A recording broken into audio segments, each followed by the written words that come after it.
Welcome back to Leader Up, a podcast by the Army Management Staff College, where we discuss a broad range of leadership and leader development topics with an emphasis on the Army profession. In today's episode, we meet with Mr. Steve Banach, Director of the Army Management Staff College, to talk about the importance of educating a hybrid Army. The U.S. Army is at war, and we've been at war for more than 18 years, and the nature of this war is different from other wars fought in the Army's history. And there's even a different war being fought right now as we speak. And this war is being fought in a virtual battle space and in places and ways that many Americans might not suspect. Today, the Army and our country are at a decision point where we must start looking seriously at the future of warfare. In today's episode of Leader Up, we have a special guest to talk about this war, and more specifically, how Army Management Staff College can help educate the kind of hybrid Army needed for the future. So joining us today is Mr. Steve Banach, who is the Director of Army Management Staff College. Mr. Banach, thank you for being with us today. Thank you, Dave. I really appreciate the opportunity to come down and talk about this important subject. Thank you. We appreciate it also. I know our audience is anxious to hear from you. And I just want to start off with this phrase that was in the lead up to this, hybrid Army. Just tell us what a hybrid Army is. Yeah, so a hybrid Army is a force that can win wars in both virtual battle space and in physical battle space. And we start talking about the evolution of armies, throughout the 244-year history of our Army. We see that our armies actually changed the composition of its force 3 times, and I'd say that we're at an inflection point where we've got to do it a 4th time as we've moved from the citizen soldier army that fought on Concord in 1775 to the conscript force that we had in 1973, and of course that's evolved into the all-volunteer force. As we move forward, I would offer that the form, function, logic of the current all-volunteer force has got to change, I think, significantly to deal with not only the physical battle space maneuver threats that we face, and there are some adjustments that need to be made there, but more importantly, to deal with the combined arms virtual battle space maneuver challenges that we have today. And one important comment I want to make right up front is that my comments aren't binary in nature today. We need to win wars in physical battle space, and we need to win wars in virtual battle space. We need to address what Clausewitz talked about, the ideal war, which is the ability to destroy tank armies, but we also need to address the real war, which is far more complex, deals with all the political, economic, whole of nation type conundrums that the Army has to operate in. And so let's talk about developing this hybrid Army and how an entity like Army Management Staff College and the world of the Army civilians, what is needed to educate that population in order to become the hybrid Army of the future? Well, our starting point is, we go back to, Cotter and Peter Singay's work. So, I'll just use, a little bit of both of their, theoretical constructs. We fundamentally have got to be able to lead change effectively and maintain personal mastery for warfare in our time. My judgment is we've lost personal mastery for warfare. 18 years of attrition warfare is the evidence.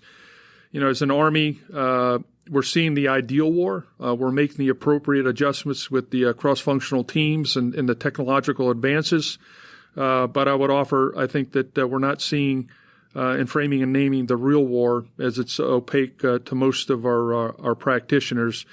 And lastly, as security professionals, we get paid to see the changing topography in the global security milieu, and we're not seeing the real war that's before us today.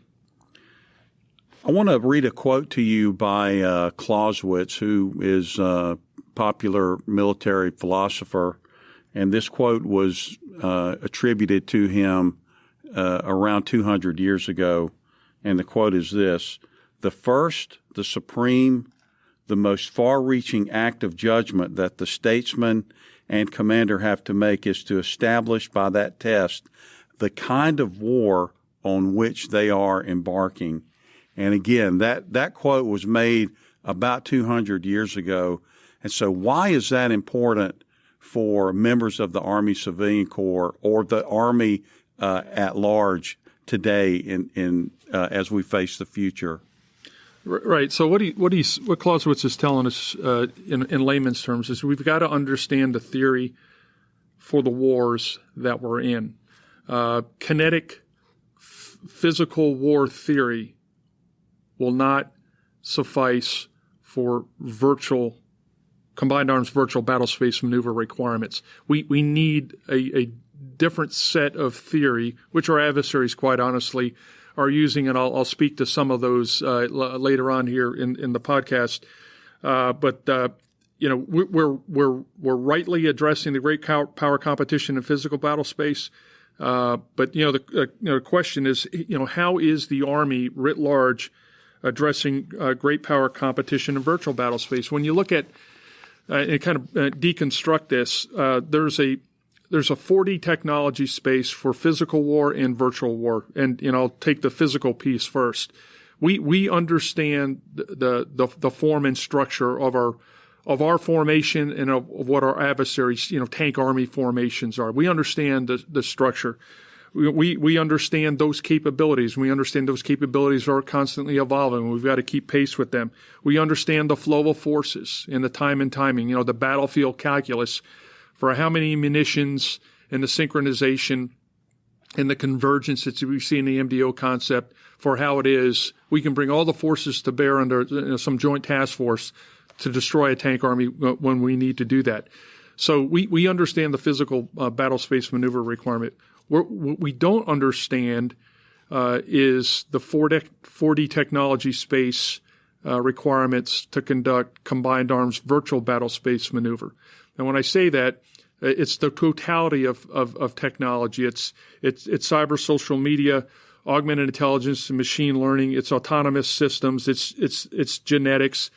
It's electronic warfare and signals intelligence and many, many other things that have to be synthesized into principles of virtual war, and virtual warfighting functions. So we've got to do the full .mel-PF assessment on what it takes to win in a war that requires combined arms virtual battle space maneuver, which is global, 24/7 virtual fires. The entire world is battle space, and it's continuous. It's not episodic as physical warfare is.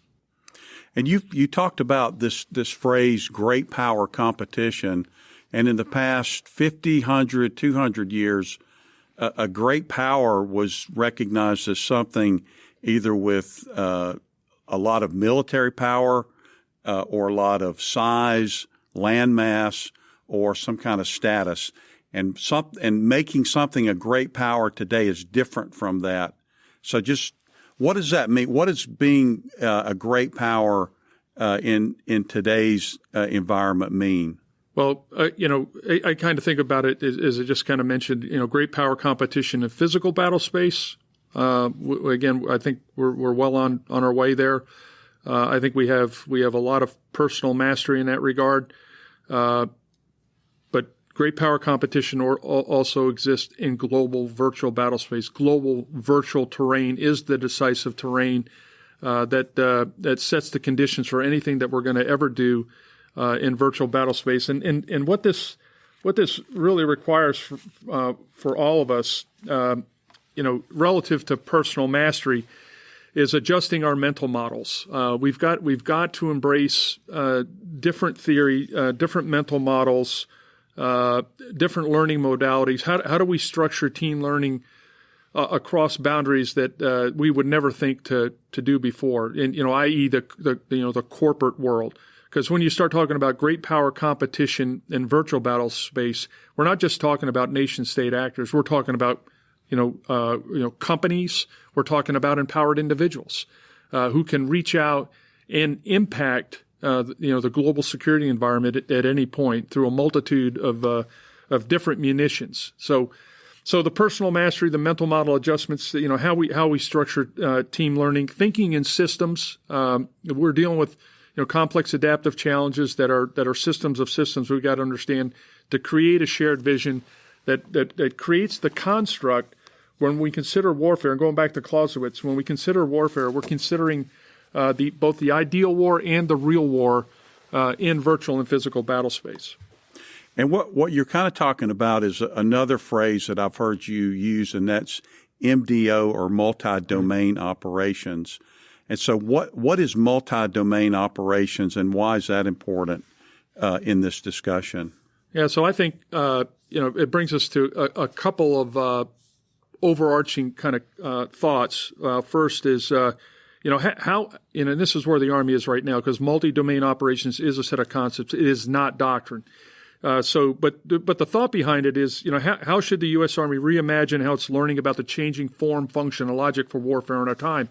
And I think that's foundationally, a major part of what MDO is trying to get at. All right, and then the second piece is, how do we realize Army power? And going back to NDS 2018, how do we expand the competitive space? That's part of it. Moving from just Army, to joint in coalition warfare, which we've done forever and which we'll continue to do forever. But I would expand it even more broadly, that it's going to go beyond military boundaries, and we're going to have corporate entities helping us think about how it is we're seeing battle space. And again, the battle space is not just physical; it's virtual. Every one of us is a combatant, whether we believe it or not. Our homes, our offices, all points in between our battle space, and we've got to recognize that. And I'll talk a little bit more about some of the theory behind that. But when you look at the MDO concept, it's joint force centric. You're talking about attacks, and I mentioned some of this a second ago.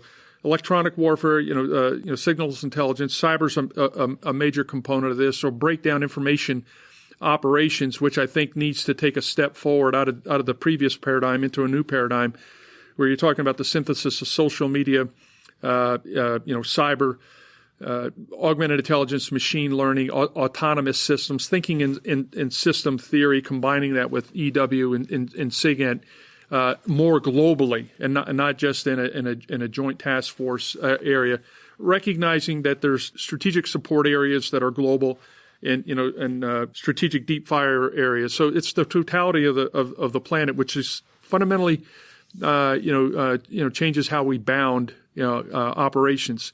But most of that is, as we think about it in a traditional context, we're thinking about some form of kinetic fires.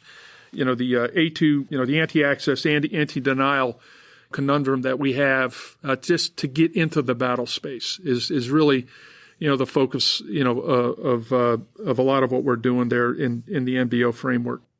And there's some wrinkle of deception involved in this type of warfare, but it goes way beyond simple military deception that most people would be familiar with from the past. So deception is a part of this kind of warfare.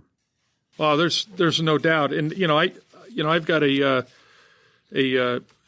problem frame threat, IPB, a construct that I talk about, and I bound it, in a threat horizon from about 1940, up to the present. So, for all intent and purposes, 80 years.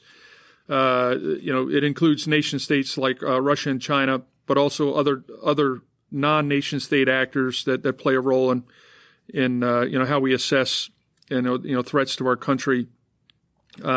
So when you start thinking about this notion of deception, I think we've got to totally reframe it, because when you start looking at the form, function, logical warfare for our time, and you look at the enemy threat lines of effort, and this is how putting the threat hat on. This is how I would look at it. My first line of effort is control the perception of the truth. The first casualty of all wars is the truth. So our adversaries, and again, we kind of have a tendency to mirror image that other people think like we do when that's not the case. Our adversaries don't have the resources we have. They don't have $760 billion that they can put into their national defense. So they take the indirect approach, the Sun Tzu Liddell Hart approach. But I would say it's more insidious It's a much different approach. So I'll focus on controlling the perception of the truth. The multitude of threats understand how we learn. They understand our systems. They understand our decision cycles and how we communicate. All right. So that's the first line of effort. The goal is to reinforce line of effort number 2, which is this notion of social creation, where they become technologically and societally entangled with us. Okay. And that allows them to pursue, the relational dialectics theory. And I mentioned I'm going to start kind of pulling the thread on some of the different theory that we need to focus on. I already mentioned, systems learning, decision making, and communication theory that we need to, probe deeper into, and we should teach at the Army Management Staff College and within PME. But the social creation line of effort speaks to technological and societal entanglement and this notion of relational dialectics. And when I talk about relational dialectics, I'm talking about, driving wedges into different pieces of our segments of our population. Examples: the rich and the poor, gender wedges, race, wedges, wedges between our political party, in religion, and there's a multitude of things that our threats are doing to us from a relational dialectic standpoint to create division. All right, and that leads into semiotic exploitation, which is the exploitation of the signs and symbols in our culture. So you start thinking about some of the signs and symbols that are important to us. The exploiting of the Constitution, it's no longer valid. The Bible versus the Quran is another example. The Statue of Liberty versus the Confederate soldier statues. So all of this, when you look at the technological, societal entanglement, the relational dialectics, the driving of the wedges, exploiting our signs and symbols is meant to create a state of liminality within a culture. And the liminality is a state of disequilibrium. Nobody knows what's true anymore. And they lose their handrails. All right. And they do this through 4D technology space. There's this, I would call it pure anarchy relative to the technology structure, which is constantly changing. The capabilities are constantly changing. The flow of technology is totally unconstrained, and nobody has a sense of timing. We only learn about the technology in many cases as it has emerged, from this embryonic state that until it impacts us in some way, and then we grasp how to use it. So the fourth line of effort is the governance.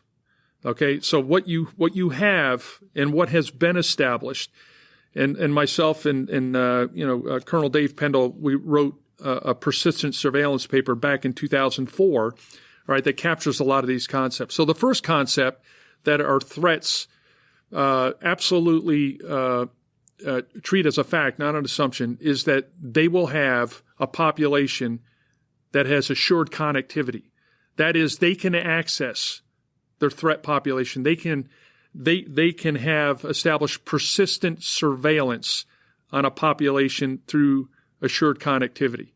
Okay, so assured connectivity, persistent surveillance. It leads to financial and economic exploitation, medical record exploitation.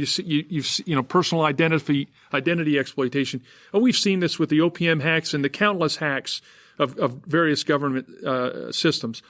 Those three elements lead to social control of populations and eventually virtual colonization. And that's where we're going. And when you combine the control of perception of the truth, social creation, controlling 4D technology space, and governance, that's what I'm talking about when I'm, in terms of enemy lines of effort towards combined arms, virtual battle space maneuver, which is global. It's so much bigger than physical warfare. And when you talk about assured connectivity, that means that an enemy who's trying to have some kind of an attack, that they can make the assumption that people that they're attacking have connectivity in some way. I've got my iPhone on all the time. I go home and check my computer. I'm logging into my bank. I'm giving them an in into my life or the things that are important to me. Is that what assured? Yeah. So assured connectivity leads right to persistent surveillance, which leads to the economic, financial, medical exploitation, which then leads to social control and then virtual colonization. Absolutely right. And so you have four threat lines of effort. There's a multitude of theory, and there's probably about 16 or 17 different theoretical concepts that we're not teaching anywhere in CES, the civilian education system, or in the professional military education system. And so what will the response of Army Management Staff College be? What is it now? What will it be? What should it be in the short-term, long-term future to, as we said in the beginning, to educate a hybrid Army to deal with these threats that are coming? Right. So let's kind of deconstruct what we're doing right now and kind of look at the Army we have right now from a CES and a civilian education system and a professional military education system. So the foundation, and there's a huge difference between training and education, but the foundation for our United States Army is training. We have a training ethos, training structure, and that's how we align ourselves. When the training model is fundamentally, I'm going to dip into learning theory here, is fundamentally about single loop learning. We have a task, a condition, and a set of standards that have to be met. And again, this is not a binary discussion here. This is really important. We got to do it right. We've got to achieve efficiencies, all positives. Okay, we got to do this right. But the challenge you have when you start talking about single loop learning, these task, condition, standards is focused on doing things right. It keeps you in the same paradigm despite what's going on outside in the much larger ecosystem that's going on in the world. So you can potentially become a single loop learning entity in a triple loop learning world, which could lead to 18 years of attrition warfare. The next step on all this is in the way that we help ourselves is moving beyond a purely training paradigm into rigor in the educational realm, where you start creating double loop learning potential. All right, that is to say, we're really examining a multitude of theory where we understand that we have to do the right things in the existing paradigm, all right, to be able to change direction in the existing paradigm. So when we talk about single loop learning and double loop learning, we're talking about operating in the same paradigm, doing things right, and then doing the right things, and then changing direction in the existing paradigm. The third and the most important element in this learning theory that I'm talking about is this notion of triple loop learning, where we create new governing principles and produce a different paradigm. And that's what we've got to do. That's part of the challenge for the Army Management Staff College, is to develop the curriculum, to teach the right theory, to move us from the single and double loop learning paradigm that we find ourselves in today, which is primarily oriented on how the Army runs and fighting, large-scale combat operations in physical battle space. Again, not binary. We got to do that. It's absolutely essential.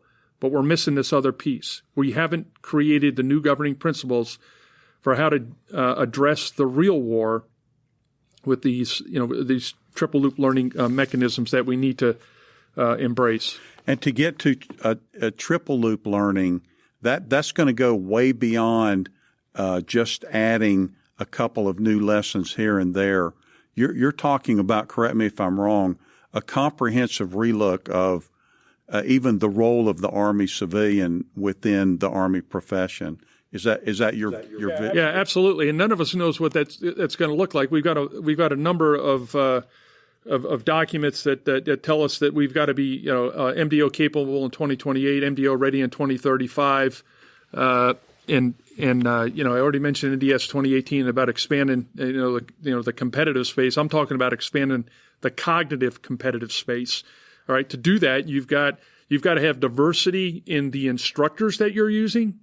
All right, I'm talking about accessing the civilian work environment, civilian talent pool.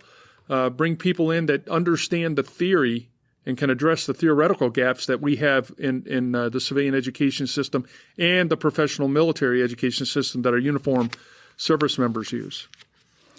Okay, well, Mr. Banach, I want to ask you one more question, and just your opportunity to address anything about this topic that I wasn't able to ask you? Is there anything that we haven't talked about that you think is important for our audience to hear?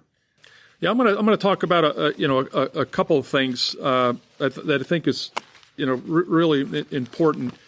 When you mentioned the Army Management Staff College and what's the educational vision? Well, the first thing in addition to what it is that we've already discussed, the first thing that we need to do is to teach the right operating systems. And when I say that, Singh published a book in 2014 called Accelerate that addressed operating system 1, a process operating system, and operating system 2, more of a systems-based systems. We did the same thing when I was the STAMPS director from 2007 to 10.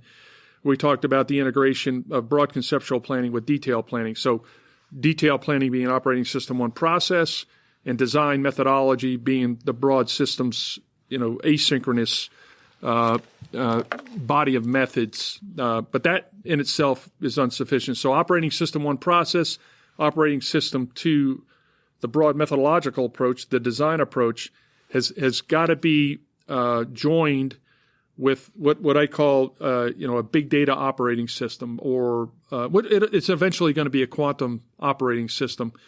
But it's going to include all the elements of cyber, social media, autonomous systems, big data, systems thinking, and genetics, and all the other. And again, it's the full array of the 4D technology space that impacts virtual battle space. So the educational vision has fundamentally got to change to create the hybrid army that we need, the army that can win in virtual and physical battle space. And it starts, the foundation is in these educational operating systems, not training, but educational operating system. Operating system 3, big data. Operating system 2, the design methodological approach. And operating system number 1, the processes. And they're constantly reinforcing, and they never stop in their evolution. I would also just would like to close with a couple comments. What I think is opaque to many is the shift in problem typology. All right, so we've moved in part from this problem typology, this technical problem of destroying the tank army, to a complex adaptive set of problems where you're dealing with hybrid war that deals with cyber, social media, all the other things I mentioned, but nanotechnologies, eventually genetic engineering, asymmetric ethics. When I say asymmetric ethics, I'm talking about what activity in virtual battle space eclipses your zones of acceptability and limits of tolerance, where you have to take direct action in physical battle space. We're dealing with global weapons of mass deception. We're seeing virtual colonization and social control everywhere. It's just placing a tremendous burden on the industrial age systems that we've relied on so many times, and that's a function of a collapse of many of the industrial age archetypes that we used.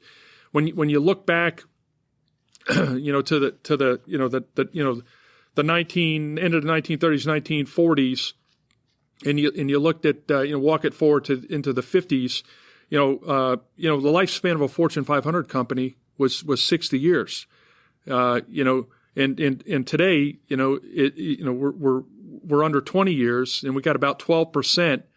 You got about 60 of those companies that are still surviving, and a couple of those are in precarious positions and may in fact go away. Soldiers aren't the only combatants anywhere.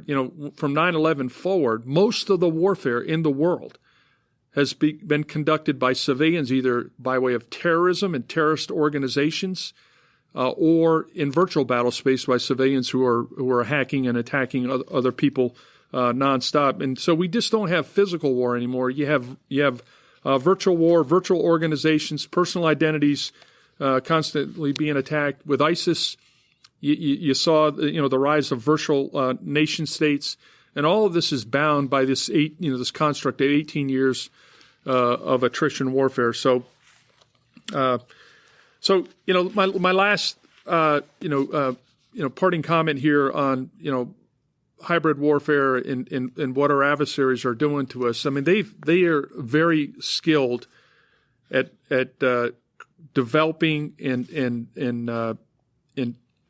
introducing hybrid warfare campaigns that keep the elites in a civilization in crisis, and the rich, those that are in government, the billionaire class and others. They keep that audience in crisis, while the average human being goes into work avoidance, is not really sure who to trust.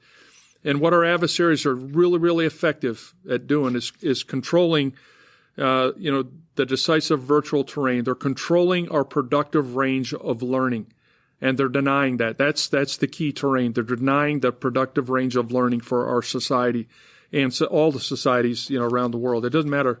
I mean, everybody's got a role in this, so I think that's what we see happening to us. We've got to develop the courseware.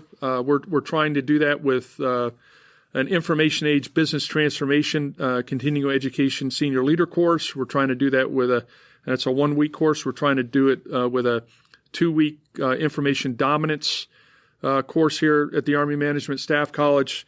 That helps us generate, as Nathan Talib talked about, how do we create in this multispectral environment, anti-fragile capabilities? How do we address asymmetric ethics? Autonomous leadership and autonomous decision making is coming faster than we can imagine.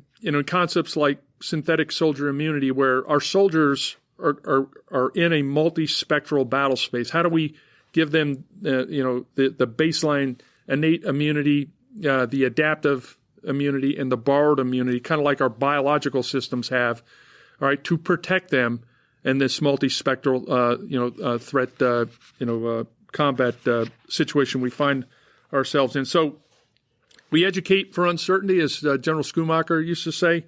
To deal with complex adaptive problems, we train for certainty. And both are absolutely required, and we intend to do that here at the Army Management Staff College. Well, Mr. Steve Banach, I want to thank you for your time. Number one, for participating in our podcast. Number two, for the efforts that you've been undertaking since you've been the director to kind of reset and refocus not only our organization but the Army Civilian Corps as a whole.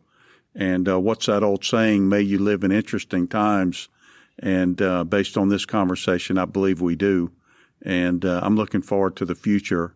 And so thank you, Mr. Steve Banach, for coming down here and giving us your time today.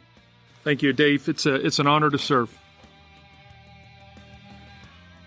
If you have any questions about today's episode or this podcast, please check out the description for our email or for our website. Thanks for listening.